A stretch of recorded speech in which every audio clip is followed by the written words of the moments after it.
Hey guys, tonight we step into the sandal-worn corridors of an Assyrian royal palace somewhere around 700 BCE, where the marble glows honey gold under torchlight lions are carved into every doorway, and the air smells faintly of roasted barley sweat and cedar oil. You've had a long day, a long Assyrian day. You've reviewed grain tributes, ordered 2 small uprisings to be flattened, and tried very hard not to look bored during another Babylonian envoy's speech. Now it's finally time to relax, if that word even exists in Akkadian. The palace is quiet, though the walls seem to hum with memories. 10,000 sandals shuffling over polished floors, eunuchs hurrying courtiers, whispering, and somewhere in the distance a goat sneezing near the kitchens. You're not quite alone. Even now attendants linger nearby, watching your every move, like hawks who graduated summa cum laude from etiquette school, but they know better than to speak. You rule the world from this glittering slab of Nineveh. No one tells you how to unwind. So before you get comfortable, take a moment to like the video and subscribe, but only if you genuinely enjoy what I do here. And as always, I'd love to know, where in the world are you listening from, and what time is it for you right now? Now dim the lights, maybe turn on a fan for that soft background hum, and let's ease into tonight's journey together.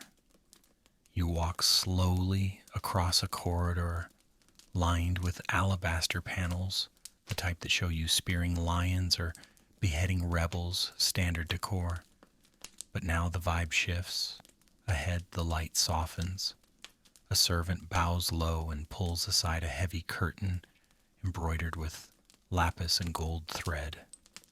You pass into the king's private quarters, your sanctuary. The door closes behind you with a gentle thunk that feels as final and comforting as an exhale. This is where the armor comes off, literally and metaphorically. But first, let's take in the scene. You're surrounded by luxury that would make a Roman emperor blush. Pillars inlaid with ivory, cushions thick as sheep, gold figurines of gods and demons, and frogs, because even the divine needs a hobby. And the light is filtered through alabaster windows that turn the dusk into a perpetual candle glow. You pause, hands behind your back, and breathe. Out in the courtyard, fig trees rustle. The city simmers below, somewhere between sleepy and riotous. The sounds of Nineveh winding down the creak of a cart, the whine of a baby, the occasional shout, drift lazily through open windows. It is a city that both fears and feeds you. It stretches at your feet like a cat who knows better than to scratch. And then finally you move. Your ceremonial sandals, 4 straps of leather and ego, click softly against the tiled floor. You reach a small dais where a high-backed throne waits unused. Instead, you ease down onto a more comfortable couch, layered in dyed wool. It's warm from the sun, and you let your shoulders drop. 2 attendants silently appear with shallow bowls of water, scented with rose petals, and if your nose isn't deceiving you, just a hint of something sharp and herbal. Maybe wormwood, maybe crushed juniper. A royal mystery. One dips a cloth and begins to gently wipe the dust from your hands, while the other carefully removes your armband, a gift from the Elamites, shaped like a snake eating its tail. That joke was probably funnier before you made them your vassals. Across the room, a low table holds a small clay figurine with wide eyes and a crooked smile. It's a protective demon meant to guard your dreams from malevolent spirits. Historians still argue whether these figurines were apotropaic symbols or just prehistoric nightlights for very paranoid kings. You glance at it fondly. It's hard to feel lonely with 12 pairs of beady eyes watching from every direction. In a far corner, a curtain ripples. Probably the cat again, or possibly one of the scribes trying to eavesdrop on your evening routine for posterity. You'll let it slide tonight. After all, this is the part of the day no clay tablet ever fully records how power unwinds, how empires exhale. A warm breeze stirs the fringe of your robe. You let your fingers trail over the carved armrest of the couch, tracing the ridges of a lion's mane. So many lions in this palace. Symbols of might, sure, but also surprisingly soft if you pet the stone just right. You close your eyes. Just for a moment. Not to sleep, not yet. Just to feel the weight of the day begin to slip. And somewhere in the middle distance, a servant coughs discreetly, the signal that your royal armorers have arrived. They come in like a well-choreographed stage crew, 3 of them wearing neutral expressions, and even more neutral beige linen tunics. You can always tell the senior one by the way he pretends not to fear you.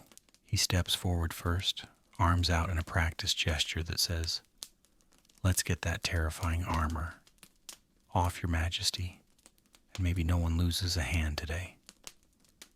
You rise with a creak of muscle and ego, the kind of slow stand that demands a tiny bit of dramatic pause. The first tug is at the clasp over your left shoulder, a bronze hinge shaped like a winged bull, its weight pressing a groove into your skin all day. Off it comes with a small metallic click. You exhale. It's not quite relief, but close. They move methodically, working downward. The chest plate, still warm from your body, is lifted carefully and set onto a folded cloth. You stretch your shoulders slightly and feel something pop, probably not a rib. Your tunic underneath is damp at the back from a day's worth of royal glowering under the Mesopotamian sun. The second attendant unslings the leather war belt, the one crusted with lapis and gold studs. Less practical than decorative. But it does make your waist look impressive in murals. It lands with a heavy thud on the nearby table. You always forget how much noise power makes when it hits wood. As they remove your greaves and wrist guards, one of them tries not to wince at the smell. You catch it. You don't comment. After all, even Assyrian kings sweat, and apparently so do their sandals. The last piece to come off is your ceremonial dagger, which never leaves your side except in this room. The blade is obsidian, sharp enough to slice paper or diplomacy. You hand it off with a subtle flick of your fingers and watch them tuck it into a velvet-lined box like a relic or a sleeping cobra. You stretch again, freer now, lighter. Well, relatively. You're still weighed down by the reality of governing an empire that stretches from the Zagros Mountains to the Mediterranean Sea. But for the next hour or two, you're just a guy in a linen tunic with sore feet and a slightly itchy armband indentation. You step away from the dressing dais and wander over to a small alcove by the window. It's filled with soft cushions, imported reeds, and one extremely judgmental cat. You sit. The cat does not move. You pretend you have the upper hand here, but you both know it's lying. Through the window, the last amber threads of sunlight are retreating behind the crenellated rooftops of Nineveh. Down below, torches flicker to life along the main roads. Vendors close their stalls. A lone lyre drifts in the air from someone's courtyard, a melancholy scale, as if the city itself sighs in time with you. You rub at a sore spot on your neck, where the armor always pinches. The senior attendant offers a warm cloth with some kind of herbal salve. You nod. He steps closer, and the cloth touches your skin, soothing, sharp, probably made of crushed coriander, and one or two mythical plants with names like goat's tongue or sunblood leaf, while the attendants fold your armor and place it inside a carved wooden chest shaped like a mountain and covered in scenes of divine vengeance. You allow your eyes to drift. On the far wall, a large relief carving dominates the space. It's you, obviously. You are slaying a lion with one hand, while the other hand gestures diplomatically at a captured Babylonian king. It's a lot to take in, and the proportions are definitely flattering. Historians still argue whether these wall carvings were based on real scenes or just royal marketing with extra pecs. In any case, it looks heroic, and that's the point. You nod at it with mild approval. It's important to affirm your own greatness once in a while. Self-care Assyrian style. You hear the chest close with a quiet click. The attendants are done. They bow. One of them almost trips over the cat on the way out. The cat wins again. Now you're left in your softest tunic dyed a deep indigo, woven with threads of silver. And for a brief moment you could be mistaken for a scholar or a priest, or even an overworked scribe. But no, you're the king, and everyone knows it. You lean back against the cushions, arms loose at your sides, head tilted back just slightly. A low brass lamp hums beside you, casting soft circles of gold on the floor. This is the moment the day turns. The noise behind the walls fades. Footsteps become whispers. The palace enters its softer hour. The only sound now is the scratch of wind against the latticework, and very faintly a court eunuch arguing with someone about whether the dinner figs have been properly candied. You smile. You don't care. You might exile someone over it tomorrow, but not now. For now the armor is off, and the war, the real one, and the metaphorical one, can wait until morning. The court barbers arrive with an air of practiced discretion and a terrifying number of sharp objects. You hear them before you see them. A soft clatter of polished bronze blades, wooden combs tapping against ceramic bowls, and a tinny rattle of oils and perfumes suspended in delicate flasks. They don't knock, of course. No one knocks in this palace. They just glide in like shadows, with very good posture. The lead barber, an older man with wrists as steady as temple columns, bows low, his eyes never quite meeting yours. He knows better. A badly timed joke or a single nick behind the ear. And it's not just the beard that might get trimmed. You nod just once, and that's enough. They begin.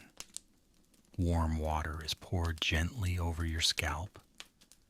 From a silver jug shaped like a mythical bird, its beak cracked from decades of nervous handling.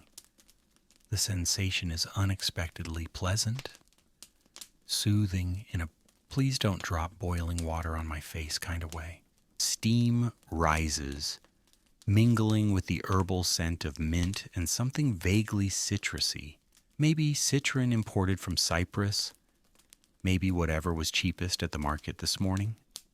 Hard to say. The Assyrian court had range. One barber lifts a heavy cloth and wraps it around your shoulders with the reverence of a man draping the gods. The other reaches for a curved bronze blade, honed so finely you could probably shave a grape. He starts at your temples, drawing slow, deliberate arcs along your hairline. Now, this might sound mundane, just a haircut, but in Nineveh, this is surveillance. Barbers are the kingdom's unofficial intelligence agents. After all, they're the ones closest to royal ears, literally. While their hands remain steady, their ears are trained to twitch at the softest hint of courtly gossip, half-whispered schemes, or that time the governor of Arapha drank too much date wine and confessed to stealing temple grain. Tonight is no exception. As the blade skims your cheek, The lead barber casually mentions that a certain vizier's brother was seen leaving the astrologer's wing last night, unusual considering he publicly mocks astrology. You raise an eyebrow. Interesting. The younger barber, emboldened by the silence, adds that the same brother might have acquired a rare black stone amulet. For protection, of course. You let that one hang in the air a bit longer before glancing sideways at him. He swallows hard and busies himself with a brush. They rinse again this time with water that smells faintly of lavender and fear. The razor glides over your jaw with the confidence of someone who knows this isn't their first monarch. You feel a slight nick. The barber flinches. You say nothing. After all, it's been a long day. You'll let this one go? Probably. One of them starts oiling your beard, what's left of it, a sign of maturity, not excess. The oil is thick and musky, laced with cardamom and crushed olives. It smells like wealth, responsibility, and possibly light judgment. You close your eyes for a moment and let the murmurs of the palace swirl around you. Through the half-draped curtain, you hear distant music harps, probably, and a woman laughing in that too loud performative way courtesans do when the wine starts flowing. Somewhere closer, a scribe is muttering aloud while copying a clay tablet. In the 6th year of his reign, the king conquered the lands of the followed by a loud ugh and the unmistakable sound of a tablet cracking in two. So much for that version of history. Back in the chamber, the barbers are nearly done. They begin applying a thin white paste across your forehead, part cooling balm, part magical protection against heat demons, which are apparently responsible for headaches, crankiness, and poor battle strategies. Historians still argue whether these creams actually had any medicinal properties or were simply placebo in goo form. You take a deep breath. The scent is sharp, earthy, and strangely calming. It smells like ancient eucalyptus mixed with hubris. Finally, the finishing touch. A dab of saffron on each cheekbone just under the eyes. Not for beauty, though, let's be honest. It doesn't hurt, but as a mark of clarity and rank. No one wears saffron unless they own land soldiers, and preferably a city-state or two. The lead barber steps back, surveys his work, and nods in satisfaction. You look like someone who both decapitates enemies and moisturizes. They bow, collect their blades, and back away slowly, leaving behind a trail of incense and unspoken truths. You won't see them again until tomorrow night, unless someone else needs a very persuasive shave in the morning. You stretch your fingers slightly. They're still a little stiff from holding a sword most of the day. Not that you always fight anymore. Delegation is a perk of power, but today was ceremonial. You had to be seen, had to be feared. The gods demand spectacle, and you are nothing if not theatrical. The curtain flutters again. Another servant peeks in, gives a subtle nod. Your bath is ready. You rise slower this time, face, refreshed skin, tingling with oil and possibility. It's bath time, not just a rinse, but a sacred soak. And if you're lucky, no one will ask you about border disputes while you're naked again. The bathing chamber welcomes you with the hush of warm air and the earthy scent of damp stone. The floors are cool beneath your bare feet, smooth flagstones, carved from volcanic rock, imported at great cost from somewhere that no longer exists on modern maps. Steam curls up in languid swirls from a central pool, and the oil lamps cast everything in that golden, fuzzy glow that makes even a battle-scarred emperor look like a tired poet. You exhale. This is more than hygiene. This is ritual rebirth. A gentle pause in the rhythm of conquest. Two attendants silent as shadows guide you forward. One carries a carved bowl of cedar oil, its dark surface rippling slightly. The other a bundle of reed silk towels, so soft they might as well be whispers. Neither makes eye contact. They know the rules. You step down into the bath, gripping the side of the tub for balance. It's deeper than it looks, designed for full immersion.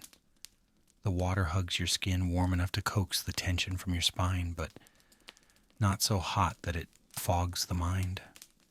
It smells faintly of herbs, rosemary, thyme, and something smoky and unplaceable.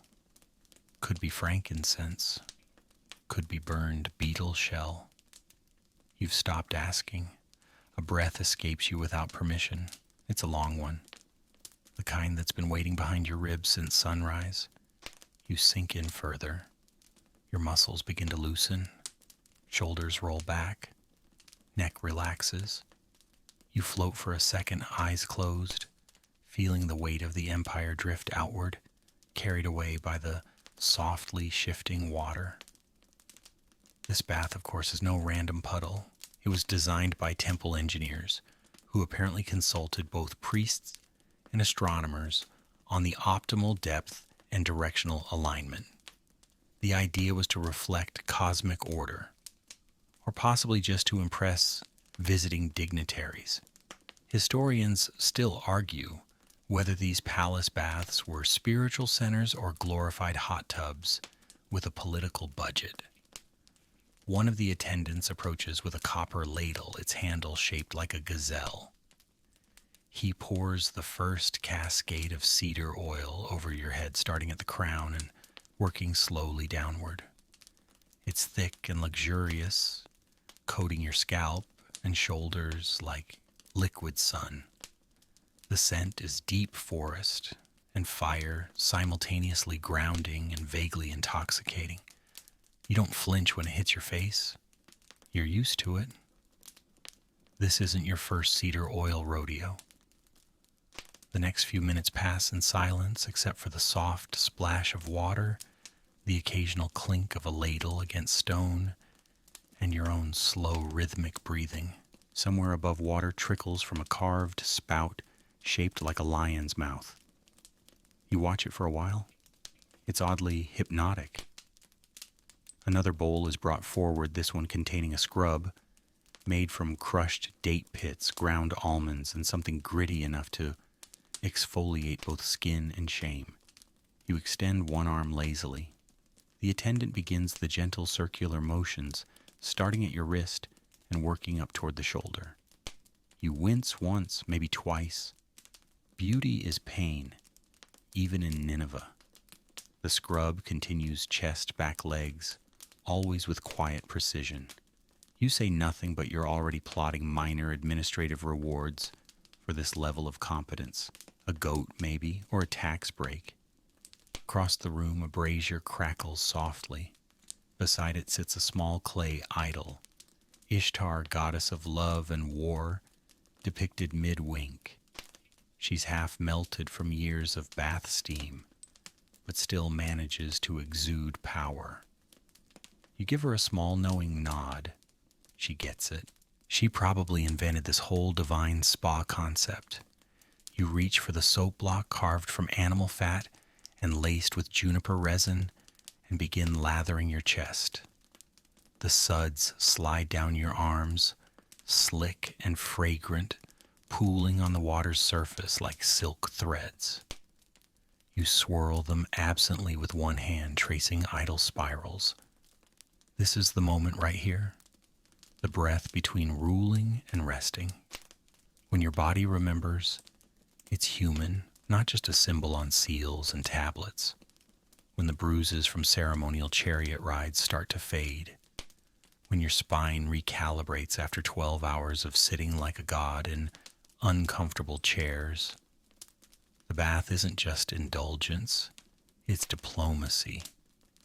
More than one visiting noble has been invited to bathe with you, the subtext of shared water, making it clear that Alliances like skin need to be regularly cleaned and oiled, but not tonight.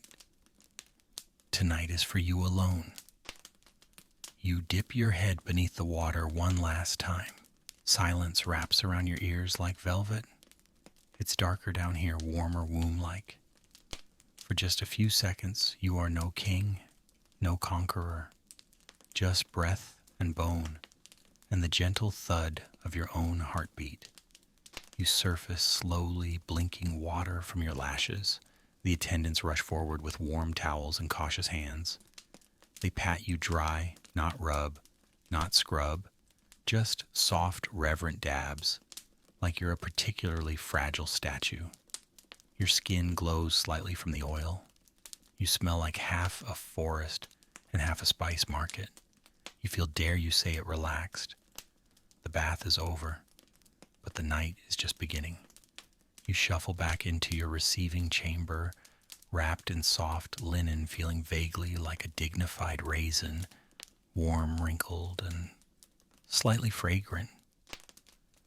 The air feels cooler against your damp skin, though not unpleasantly so. Somewhere in the ceiling, a clay pipe channels breeze from the rooftops, whispering across your shoulders like a lazy ghost, waiting for you because, of course, are two eunuchs who bow at the perfect synchronized angle. Their expressions are blank in the practiced way of men who've seen too much and comment on none of it.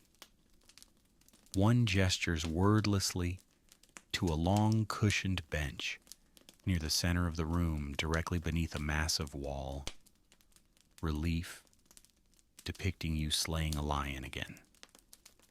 That's your favorite one. The lion looks surprised, as though it didn't know you were the king of metaphors and upper body strength. You lower yourself onto the bench. The cushions sigh beneath you. One eunuch produces a bowl of warm oil. The other, his hands already coated, begins pressing thumbs into the base of your neck. The pressure is immediate and intense, not painful, but firm, deliberate. He works methodically, kneading each muscle like it owes him something. You let out a soft grunt that may or may not have sounded like a curse in Old Akkadian. It feels incredible. He moves to your shoulders, finding knots tucked deep under the collarbone, hidden like secret regrets. You didn't realize how tense you were until this moment, until those thumbs threatened to evict your stress by force. The other eunuch massages your feet, and not gently. This is not a feather fan kind of moment. This is elbows, knuckles, and occasional violence. He pinches the arch of your foot in a way that makes your ears ring, then rolls your ankle with a snap so satisfying it could be used in religious ceremonies. The oil they're using is scented with myrrh and fenugreek, earthy and warm. It seeps into your skin, leaving behind a glossy sheen and the faint suspicion that you're being marinated. You don't care if this is what preparation for royal sleep feels like. You're all in. You open your eyes lazily and glance up at the wall again. The lion in the relief seems less threatening now. He's still mid-roar, but you like to think he's cheering you on in your journey toward muscular tranquility. Historians still argue you muse silently whether the Assyrian lion hunts were literal events or highly dramatized pageants with mildly drugged cats and extremely confident handlers. You suspect it was both. One for show, one for blood. Kings don't do anything halfway. The massage shifts to your lower back, where years of throne sitting have created a posture that even statues would wince at. The eunuch works with the quiet professionalism of a man who has probably fixed more kings than he has brothers. You briefly consider granting him a tax-free orchard, or at least a new pair of sandals. Your eyes drift toward the ceiling where carved wooden beams form an intricate lattice of gods and beasts. You spot Ishtar again and Ninurta, god of war, depicted with absurdly muscular thighs. You wonder if they get massages in their spare time. A third eunuch arrives, silently, this one holding a small silver bowl. He places it on a low table beside you and opens the lid to reveal a paste of crushed sandalwood, honey, and powdered pearls. It's smeared delicately across your temples, cooling your forehead, calming your thoughts, probably also preventing migraines and evil dreams, depending on who you ask. You lean back into the cushions, allowing your arms to go limp at your sides. You've entered that floaty headspace where time blurs and everything feels distant, like you're watching yourself from outside your own body. Somewhere behind you, a lyre begins to play softly. One of the court musicians is warming up. You can tell by the way the notes fumble slightly before settling into rhythm. It's not for performance, it's for ambiance. You smile faintly. Even your background noise is curated. The foot massage ends with one last satisfying crack of your toes. The back massage ends with a gentle pat and the faintest bow.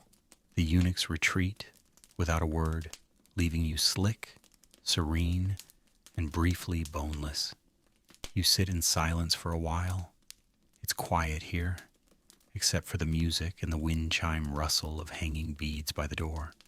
Your mind begins to wander. You think of rivers, of reeds swaying beside the Tigris, of old battlefields now overgrown with poppies, of the first time you held a scepter too heavy for your wrist and tried not to look excited. The muscles in your face begin to slacken. You yawn, not a kingly yawn, a real one, the kind you feel in your chest and jaw and spine, the kind that says, "Let's wrap this day up, shall we?" But not just yet. A servant enters with a tray of delicacies and a jug of wine. It's time for a drink, maybe two, and just possibly some poetry. The wine arrives as expected because nothing about being Assyria's most feared ruler should involve waiting for alcohol. The tray is silver etched with leaping ibexes, and the jug it holds is squat wide and beaded with condensation. A flick of your wrist, and the servant pours, with the precision of a man who knows the line between just enough and why is your head rolling across the courtyard. The cup is placed into your hand, warm from the fire, yet still cool at the rim. The wine is dark purple, nearly black in this light, imported from Phoenicia, fermented under sun-drenched trellises by people who probably have no idea they're grapes, are ending up in royal lips and imperial policy decisions. You sip, it's good, earthy, slightly sweet, with a trace of something sharp beneath like dried plum and iron, the kind of drink that tastes faintly of Conquest. It trickles down your throat and settles warmly behind your sternum, loosening the coils that even massage couldn't quite unwind. From a side door, two scribes shuffle in, each holding a bundle of clay tablets and attempting not to drop them. One of them, younger and overly eager, has clay smudges on his cheek and a hopeful gleam in his eye. You recognize the type fresh from the temple schools, trained in multiple cuneiform dialects and absolutely terrified of mispronouncing a royal name. The older scribe bows stiffly and clears his throat. Would His Majesty care for tonight's compositions, he asks, as though you might reply, "No thanks, I'm into interpretive dance now." You nod. He begins to read. Tonight's offering is a war poem.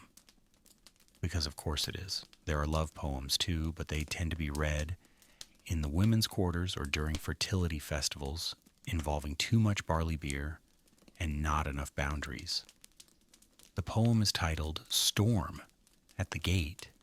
You've heard of it, probably commissioned it. It opens with thunder metaphors and ends with a line about skulls clacking beneath chariot wheels. You raise an eyebrow halfway through. It's a bit derivative, but there's charm in the imagery. The younger scribe looks like he might faint from your scrutiny. You take another slow sip of wine and let the heat bloom across your chest. The older scribe shifts to a different piece. This one more contemplative. It speaks of a hawk flying over a ruined city of silence in a temple once filled with drums. It's metaphor-heavy, possibly subversive, but artfully vague. You'll allow it. Besides, it's the kind of verse that hits differently after a bath and 3 sips of fermented diplomacy. The wine goes down easy now. The second cup disappears faster than you intended. The third arrives without you asking. Someone adds a date cake to your tray, crumbly rich, and filled with the kind of spices that used to be worth a camel caravan. You chew slowly. There's something meditative about it, a small luxury after a long day of shouting and nodding meaningfully at maps. The scribes continue. One poem references your most recent campaign, a thinly veiled celebration of your decision to sack a rebellious city after breakfast, before the sun even cleared the courtyard walls. You pretend to be modest. They pretend the flattery is accidental. Somewhere in the middle of the 4th cup, the music changes. A deeper string instrument joins in, something closer to a lyre, but with a mournful edge. You don't look, but you know who's arrived, the palace musician, the one with the sharp cheekbones and sharper tuning. Her melodies can calm storms, or start them. She plays softly as if accompanying the scribe's words. The notes hover behind the poetry, lifting it, turning dusty tablets into atmosphere. You feel yourself sinking again, not into sleep, but into something adjacent, the space between breath and thought. The younger scribe hesitates on a line, mispronounces a name. You glance up. His lip trembles. He corrects himself and powers through. You let it pass. You're feeling generous tonight. Or maybe it's the wine. Or maybe it's that one line about the hawk. Either way, his head stays attached for now. There's a knock, just a soft one, and a servant appears, holding a curious object, a painted gourd filled with chilled water and floating rose petals. You take it gratefully and drink. The coldness shocks your palate, sharpens your edges. You lean back again, eyes half-lidded, watching the flame of the nearest lamp flicker like it's trying to dance. You think briefly of your ancestors, kings who never had warm baths, who ruled from tents and slept with knives under their pillows. They'd probably scoff at this moment, or envy it. Hard to say. But you're not them. You're an emperor of infrastructure, a monarch of metrics. You built canals, enforced scribal literacy, and knew how to pair lamb with wine. Civilization is only brutal when it's sober. And tonight you are decidedly not. The poetry ends. The scribes bow and retreat, one tablet lighter. You suspect the younger one will write an ode about this moment and spend the next 3 months worrying whether it's good enough. You sit for a while longer, sipping the last of your wine fingertips, sticky with date sugar and wonder, should you visit the menagerie next? Or maybe check on the lions. Nothing says bedtime quite like watching an apex predator yawn. The menagerie is quieter than you expect. You step into the torchlit hallway that leads to the animal enclosures, escorted by a pair of guards with long spears and even longer silences. Their footsteps echo in time with your stone on stone, king, and shadow.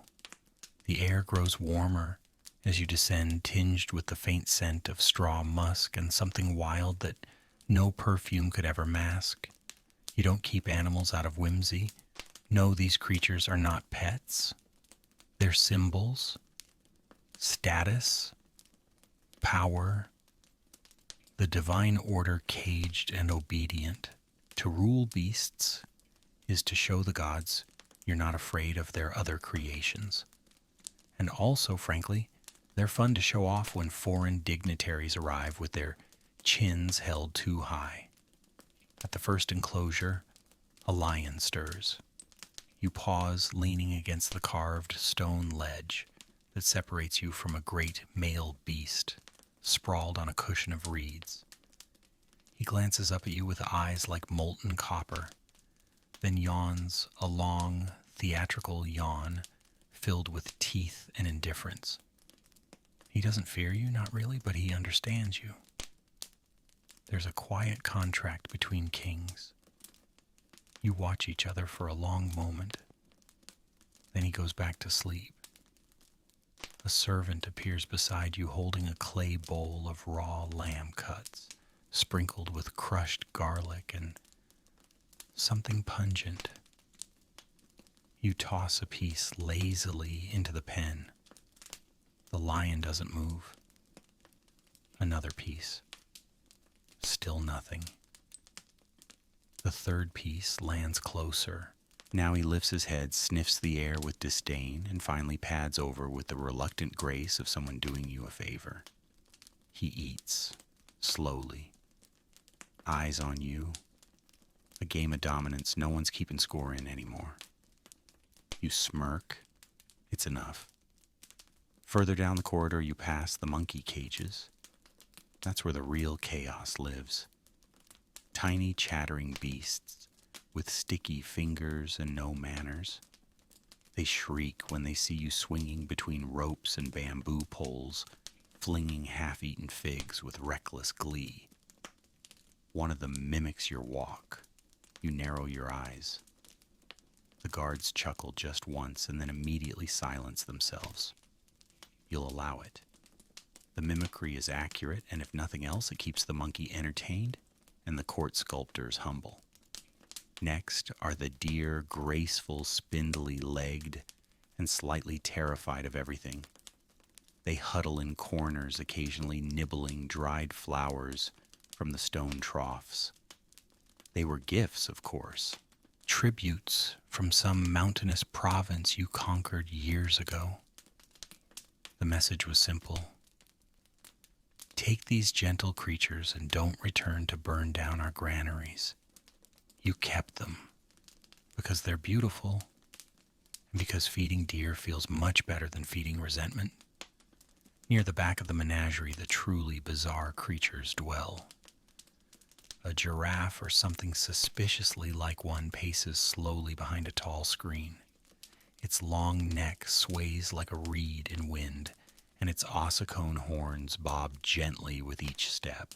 It was brought by traders from the African coast, or maybe it washed ashore in a storm. No one's quite sure.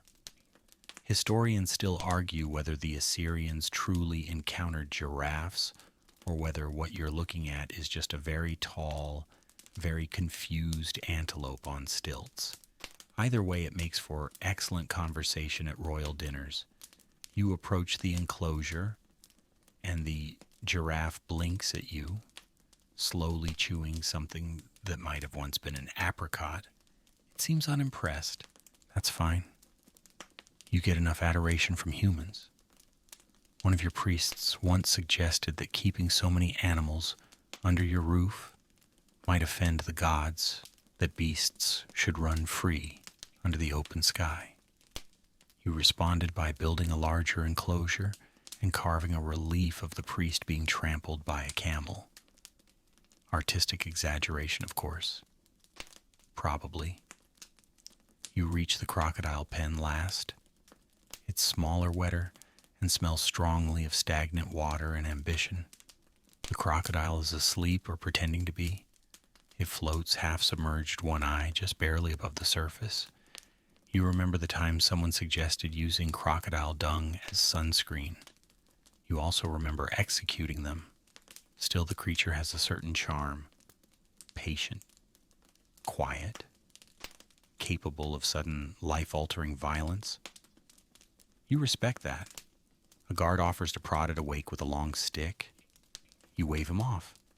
There's no need. Tonight isn't about performance. It's about peace. Or the closest thing a man like you gets to it. You make a slow loop back through the hallway, stopping once more at the lion's enclosure. He's asleep now, his great chest rising and falling in rhythm with yours. You feel an odd kind of kinship. You both fought today. You both won. You both earned this silence. You turn and walk back toward the stairs. The menagerie fades behind you, the animal sounds swallowed by the thick palace walls. Above, the night awaits with fresh wine, flickering torchlight, and the promise of a meal too large and too late. But before that, maybe just a moment more, in the quiet. You linger in the stairwell. Your empire is vast. But for the next few hours, it's just you, a sleeping lion, and the scent of cedar still clinging to your skin. You return to your chambers with the slow satisfaction of a man who stared down a lion, been mocked by a monkey, and decided not to take offense at either. The scent of roasted meat meets you at the door, warm, spiced, and just shy of overwhelming. Someone has been busy in the palace kitchens. Someone wants to impress you. You let them. The dining arrangement is not a table, not exactly. Instead, it's a low platform surrounded by plush cushions so deep and wide you could lose a small noble in them. You recline as is custom propped on your left elbow, legs stretched lazily across embroidered linens. A servant places a small bronze tray before you, then another, then another. You stop counting after 6. Dinner begins. First, a small bowl of pomegranate seeds soaked in date syrup tart and sweet enough to make you forget the taste of war. Then a platter of skewered lamb glazed with cinnamon and wine reduction seared just enough to leave a char that says, "Yes, we have fire and we use it well." Next, lentil stew with garlic, coriander, and the unmistakable tang of fermented barley, thick enough to stand a spoon in if you used spoons. You don't. You have bread flat and warm, served in crisped folds, designed specifically for scooping. It's the original edible utensil. You scoop, you chew, you sigh. Not because it's too much, but because it's good enough to make you pause mid-thought, and that's saying something. Beside the stew sits a fish. Not just any fish, this one is from the northern lakes, smoked, dressed in mint leaves, and served on a plate so elaborate it probably counts as minor art. It's referred to by name as if it were an ambassador. You taste it delicately, nod, and make a mental note to remember this particular cook come tax season. The wine reappears this time in a larger cup. You sip between bites, letting the tannins wash away the salt and oil, resetting your palate. It's a rhythm now. Bite, sip, lean back, contemplate your immortality. As you eat, servants move silently around you, adjusting platters, replacing empty dishes with new ones. You've given up trying to keep track. One of them brings a bowl of stuffed figs, their centers bursting with spiced nuts and drizzled with something honey-like, but tinged with vinegar. It wakes up the senses. It also makes your fingers sticky, which is solved instantly by another servant with a damp cloth and the reflexes of a court juggler. You reach for a piece of duck, its skin crisped, its meat glazed in tamarind. You wonder briefly how long it's been since this bird lived. The answer is not long. And yet here it is, transcending death through seasoning. A across the room music starts again, a quiet background hum of lyres and soft wooden drums. Not enough to distract, just enough to fill the corners of the evening with a sense of grace. You chew in time with the rhythm.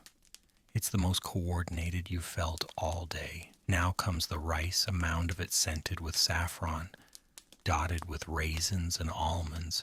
You eat slowly now, not from fatigue, but strategy. There's more coming. There's always more coming. The next dish is a mystery. An eggplant stew, dark and smoky, that clings to the roof of your mouth like a secret. You don't know all the ingredients, and you don't ask. Some things are better experienced than understood. A servant approaches with a single candied almond on a small gold plate. You take it, eat it in one bite, then wait. Another appears. This time a slice of quince poached and dusted with rose sugar. You eat that too. This is the palace's culinary game. Not just feeding you, but seducing your attention, testing your thresholds. Will you stop now?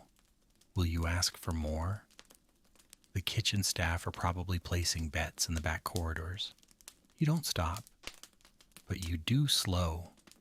By the time the final tray arrives, a bowl of chilled yogurt infused with crushed mint and a hint of cumin, you're no longer hungry. You're simply indulging because you can. Because a king does not just eat, he curates. You sit back, your fingers glossy with oil, your chest warm with wine, and your thoughts softened into something resembling contentment. You look around the room. The torches flicker low. The musicians hum their final chords. The servants retreat like the tide. You are full not just of food, but of that slow golden feeling that only comes after the kind of meal that takes 4 cooks, 8 dishes, and a functioning empire to achieve. You exhale, a long, satisfied breath that echoes lightly off the stone walls. There is still more night ahead, and somewhere in that night, music divination may be a very serious board game.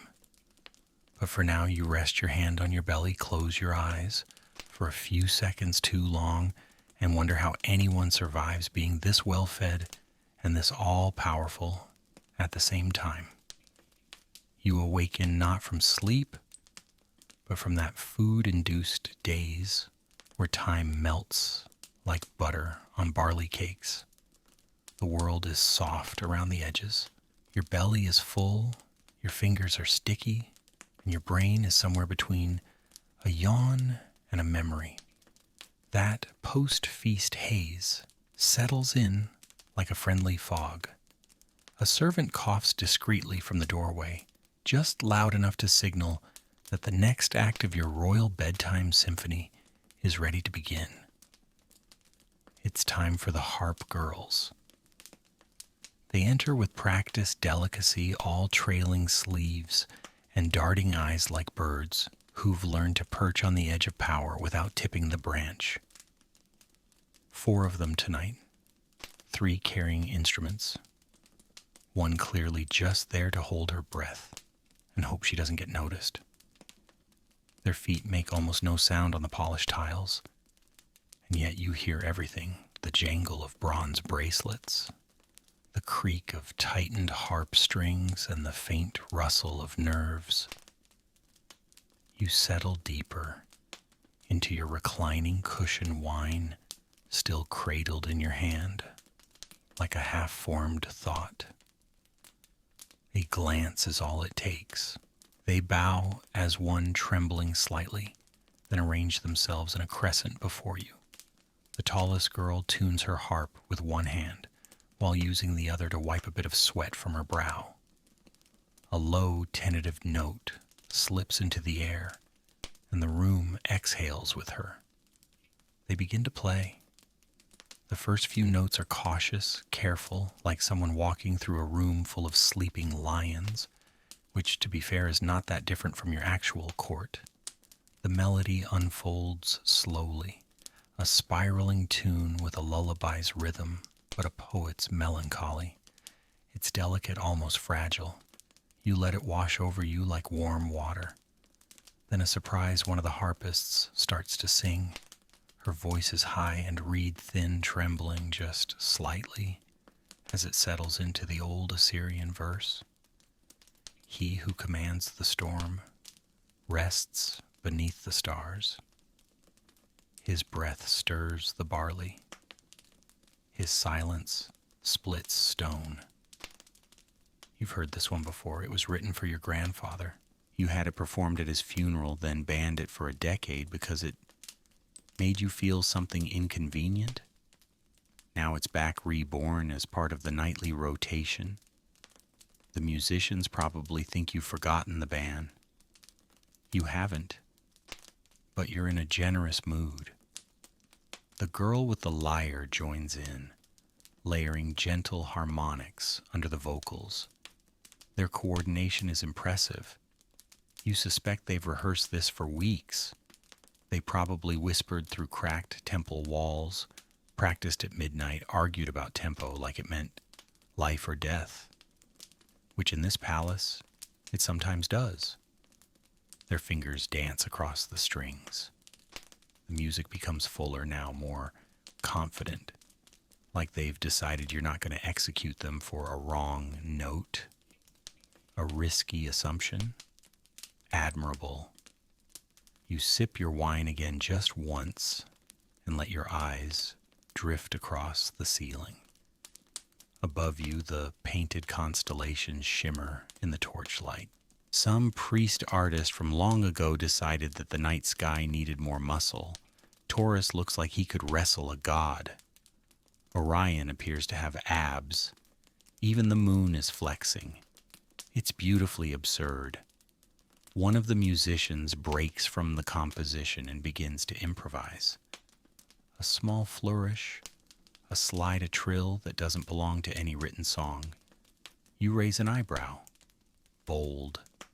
Improvisation in your presence is either genius or suicide.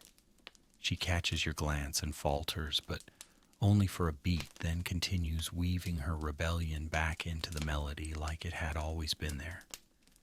You don't stop her. Let them try. Music is one of the few places in this palace where courage still lives in whispers. The piece winds down slowly, like a bird landing. One final chord stretches into the air and disappears. Silence follows. You let it linger. Let the tension build.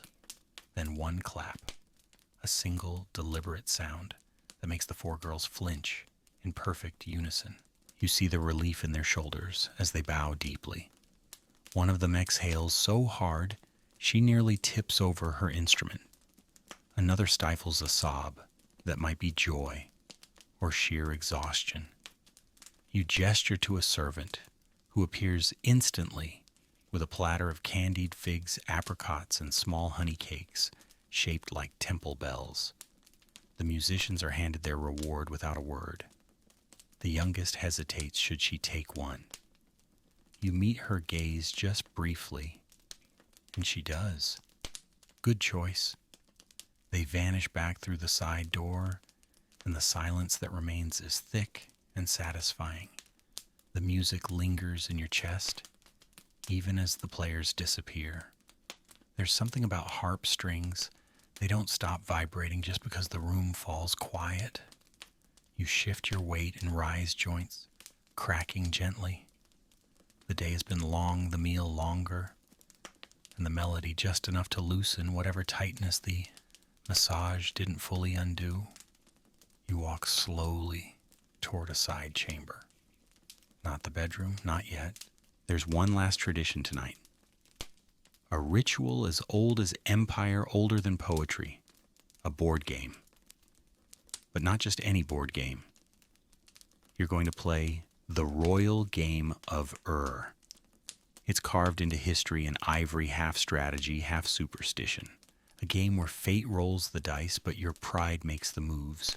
It's old, older than writing, and you've beaten priests, generals, and one very unlucky prince at it. You play not to pass the time, but to remind everyone, including yourself, that you are still sharp, that your mind hasn't dulled even if your sword occasionally does. You step into the game room. The board is already waiting, gleaming with polished inlays of shell lapis and red stone. A servant bows low beside it, offering the bone dice with a trembling hand. You take your seat. Tonight you'll play against someone who isn't allowed to win, but they'll try anyway. Because they know a king who loses gracefully is still terrifying. But a king who plays badly, now that's a risk no one can afford. The board gleams like a sacred relic, and in a way it is. The royal game of 20 squares of shell and semi-precious stone set into a narrow, winding path. Your game pieces, hand-carved from jet and alabaster, sit in their starting corners, waiting like soldiers on the brink of battle. The dice are small tetrahedrons, each side marked with a faint dot, ancient ancestors to modern chance. You don't believe in luck, of course, except when you roll well. Across from you, your opponent bows. It's your senior steward tonight, a man who's memorized every tax record in the empire, but still forgets his daughter's birthday. His eyes flicker with the mild panic of someone asked to compete with the source of his salary. He settles onto his cushion across from you, clearing his throat and muttering a prayer that sounds suspiciously like, "Please don't let me win." A servant kneels between you and shakes the dice in a small silver cup. The sound, soft clatter on metal echoes like distant thunder. They're spilled gently onto the cloth between you. 2 dots up, a modest start. You move your first piece forward, slow and deliberate. The game begins. This is no casual pastime. In Assyria, this board is where politics, prophecy, and personality all collide. You've played this game with allies and enemies. Once you even played it during a treaty negotiation, making a veiled threat with every roll. The other king never quite recovered from that fourth move. Your steward rolls. 1 dot. He moves a single piece onto the board, then freezes. You look at him blankly. He's already sweating. Good. Each move is a dance, a combination of timing, risk, and reading your opponent's face. You play methodically, but not robotically. The middle squares are safe zones, the rosette tiles offering protection and extra turns. The outer squares, however, are dangerous. Leave a piece too exposed, and it's gone. Just like real life. Just like court. You roll again. 3 dots. That's enough to reach a rosette. You glide your alabaster piece into place with one elegant motion. The steward grimaces, recognizing that you now get another turn. You nod slowly. He nods back too fast. The imbalance is delicious. The steward makes a bold move, advancing one of his jet black pieces deep into enemy territory. You arch a brow. Unexpected. He meets your gaze for a split second too long. A mistake. You respond with a move so aggressive, it lands your piece directly behind his. There's only one thing worse than being ahead in this game, being one step ahead of a king. The music in the background fades into silence. No one dares speak. Even the servants have stopped moving. Everyone is watching now, pretending not to, but eyes flicking constantly to the game board. Each tap of stone on shell is a pronouncement, every roll of the dice echoes with meaning. You capture his piece. With a flick of your finger, your alabaster soldier knocks his black jet off the board. It rolls onto the mat and comes to rest just beside the wine jug, like a symbol of failed ambition. Bad luck, you say dryly.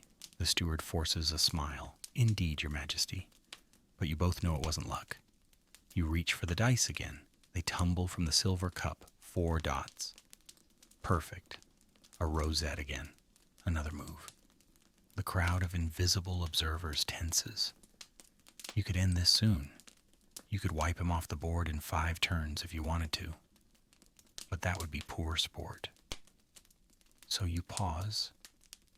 You take a sip of water, mint infused, cool enough to sharpen the mind, and lean back on your cushion. Let the suspense settle into everyone's bones. Historians still argue you muse to yourself whether this game was purely recreational or a training tool for strategy. You suspect the answer is both.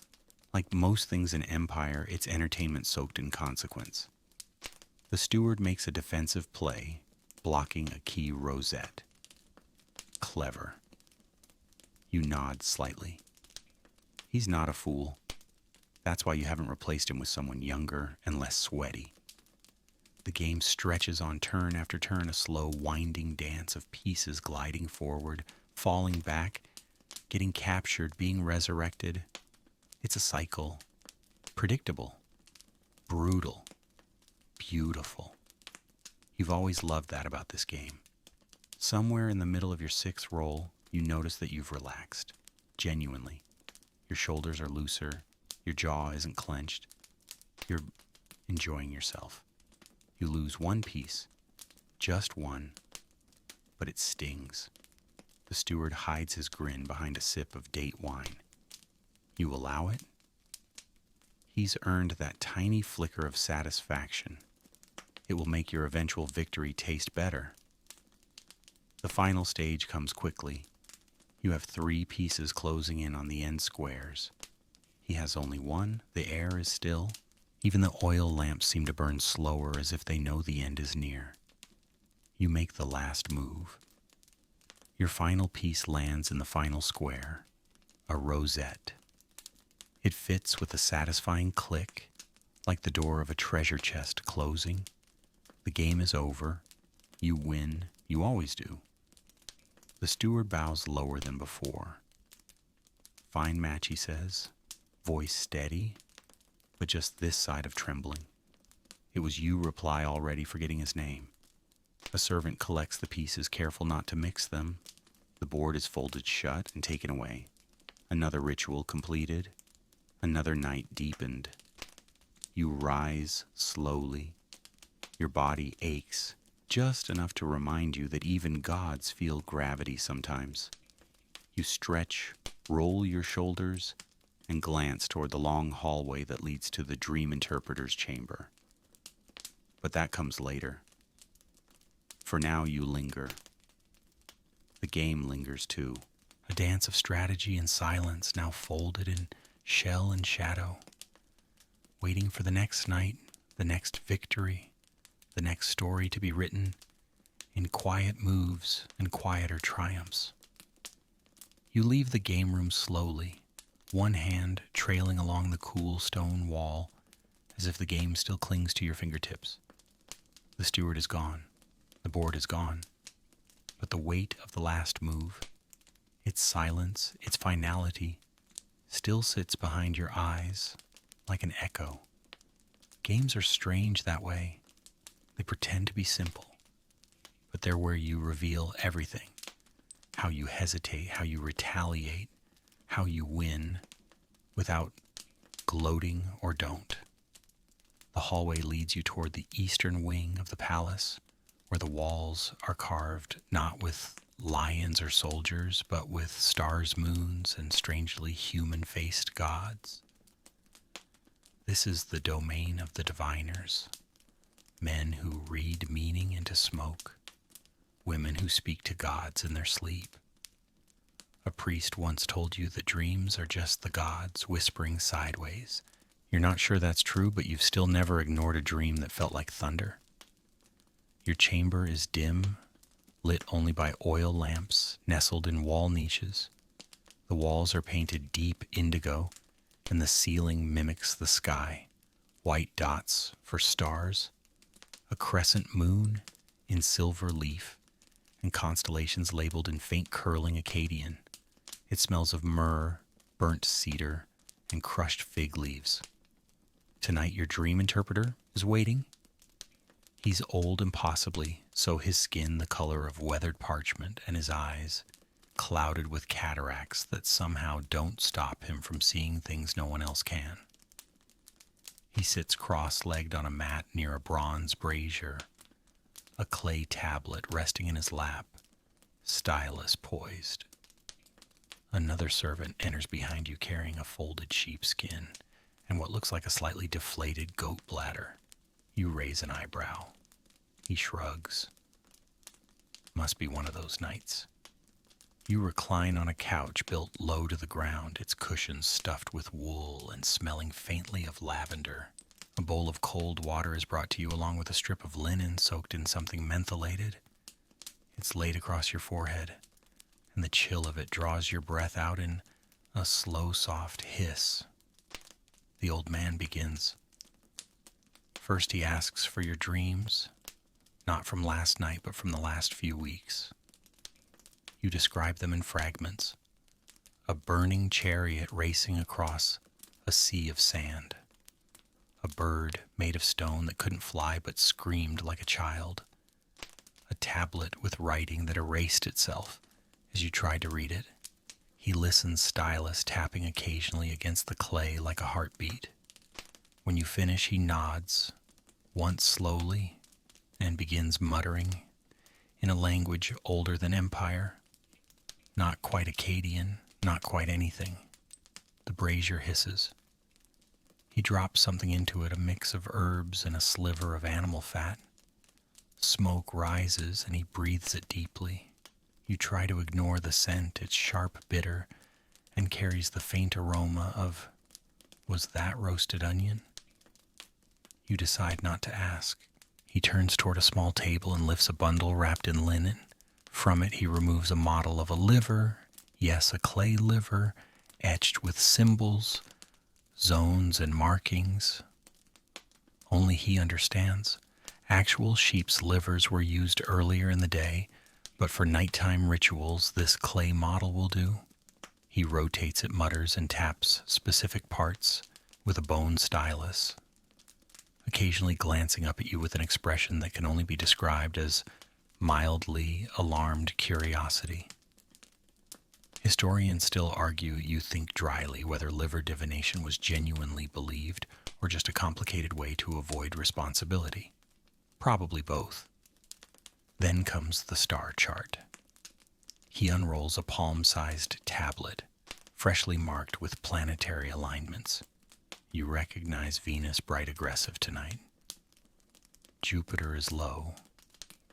Mars is missing entirely, which he assures you is interesting. He translates all this into something halfway between prophecy and bedtime story. The bird made of stone, he begins, is a symbol of the city. Your city. It cannot fly, but it screams because it is burdened with things it cannot say. You blink. That's not entirely comforting. The erasing tablet means the truth is not yet ready to be known. Also not great. The burning chariot is a sign of momentum, of fire coming behind you. From behind, not ahead. It is not an enemy. It is you, younger still running. You close your eyes. The words drift like incense. Meaningful maybe, but maybe not. You don't need them to be true. You just need them to feel true. That's what divination is after all. Comfort with metaphor. He concludes with a prayer to Nanshi, goddess of dreams, and prophecy scribbles something on a tablet you will probably never read and bows deeply, touching his forehead to the cool tile. You thank him with a nod. And then something unexpected happens. The diviner pulls out a small sealed jar and sets it gently on the floor beside you. For your sleep, he murmurs. Inside dried petals, crushed almond, a pinch of honeycomb, and, if you're not mistaken, a single feather from a nightjar bird. The scent is soft, powdery, and not entirely unpleasant. You wave him off, more touched than you'd like to admit. As he leaves, you watch his silhouette vanish into the shadows of the corridor, dragging behind him the strange language of dreamers and stars. The chamber is quiet again. You lie there, linen cloth, still cooling your brow, the scent of herbs still ghosting through the air. You feel your breath deepen, slower, heavier. But the night isn't over yet. There's one more ritual left, and it involves the goddess of war. Because in Nineveh, even rest comes with prayers. Even dreams have rules. The linen is lifted gently from your forehead, folded and placed aside. A servant brings a bowl of fresh water, another of salt, and a third filled with crushed rose petals. The scent is stronger now, sweet and heady, not quite overpowering, but deliberate. You know what this means? It's time for the evening invocation to Ishtar. You sit up slowly, spine clicking softly, and stretch your arms until the tension eases out with a sigh. Your body is tired, but not in a way that aches. It's a ceremonial tiredness, a kind of heaviness earned through routine, through repetition, through the complex art of maintaining power without ever looking like you're trying. 2 priestesses enter the chamber barefoot, heads covered with sheer linen veils, eyes lowered. One holds a clay vessel of oil, the other a small bronze brazier already smoking faintly. Neither speaks. They don't need to. Their presence is enough to shift the mood. You rise and step toward the eastern alcove of your room, the shrine carved directly into the wall, painted with faded gold leaf and wrapped in shadows. A niche holds a figure of the goddess Ishtar about the length of your forearm. She is carved in lapis lazuli and red stone, her arms outstretched, her eyes wide, and her headdress taller than you remember. She is the goddess of love and war. In Nineveh, those are not opposites. You kneel before the statue, not fully, never fully, but enough to show respect. A servant sprinkles a pinch of salt into the bowl of water. Another lights a strip of myrtle. The air shifts again, fills with a prickling tension. Something ancient watches. The lead priestess begins to chant, softly at first in a language that feels older than your bones. It is not meant to be understood, only felt. The words wash over you like wind across sand, shaping you subtly, persistently. You bow your head. This is not the public Ishtar, bright-eyed goddess of fertility, war banners, and battlefield cries. No.